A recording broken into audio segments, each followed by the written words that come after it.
everybody. Well, in order to record this encouragement for you, I have literally clambered on the bank in our back garden. So welcome to one of the most brambly areas of our back garden. When we were living in a flat, we really wanted to find somewhere, a house to live in, to move to, that would have a really nice spacious garden. And God's blessed us with a wonderful garden.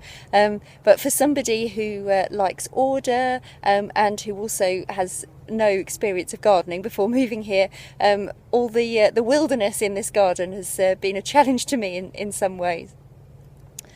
And 2020 has been even more of a challenge to me. We've all been struggling, haven't we, with various things. For me, not being able to hug people, not being able to have the space on my own that I've been accustomed to, and at the same time not being able to have the lots of interaction with different people that I've been accustomed to. All of those kinds of things have been really, really tricky. Lots of things that I've had to work through within all of that. And this morning, as I was just reflecting, the words that came to me were the following: endure hardship.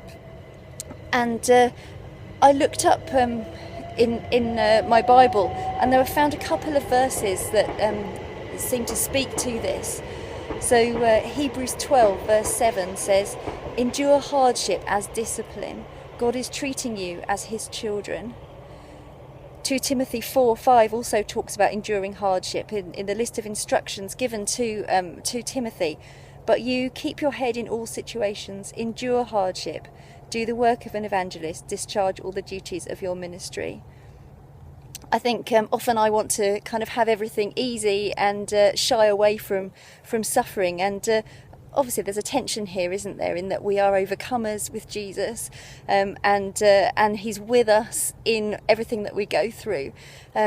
But there is, I think, this call, certainly for me at the moment, for patient endurance and to endure hardship, not a hardship of persecution in our case, but a hardship nevertheless in life.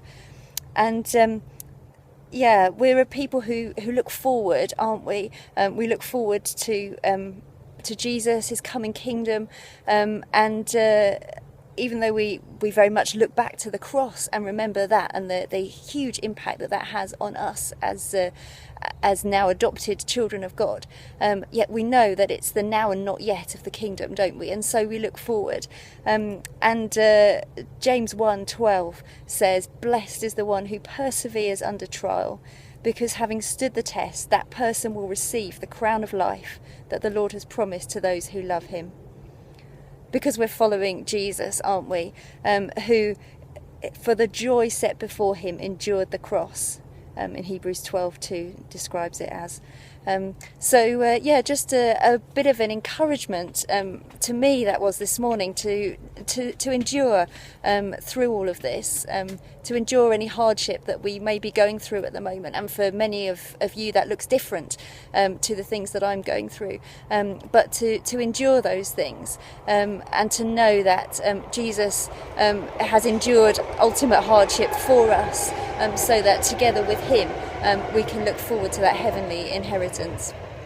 And I think my garden has been a bit of a picture of that to me at the moment, because I really don't like these brambles in my garden one little bit, and if it's a war between me and the weeds and the brambles, then the weeds and the brambles are definitely winning, and yet I can just reach just above me here actually, and there's fruit that comes from it. Better eat it, hadn't I? And that is so precious, isn't it? And so and really sweet. It's really nice. Feel a bit like one of those film presenters now who's sitting there, TV presenters who's sitting there and saying, what a delicious meal's been cooked for me, and you're all sitting there at home thinking, I wish I could taste that blackberry.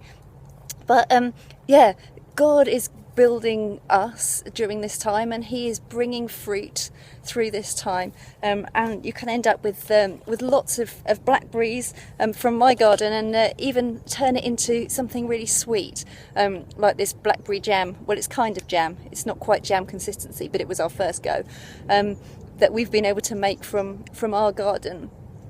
So yeah, just an encouragement to allow God to keep you in this time, to keep you enduring, and yeah, to fix your eyes on Him, and that actually there is the promise that despite all the brambles, despite the the uncomfortableness of the suffering and of the things that are difficult at the moment, there will be really sweet fruit coming from it.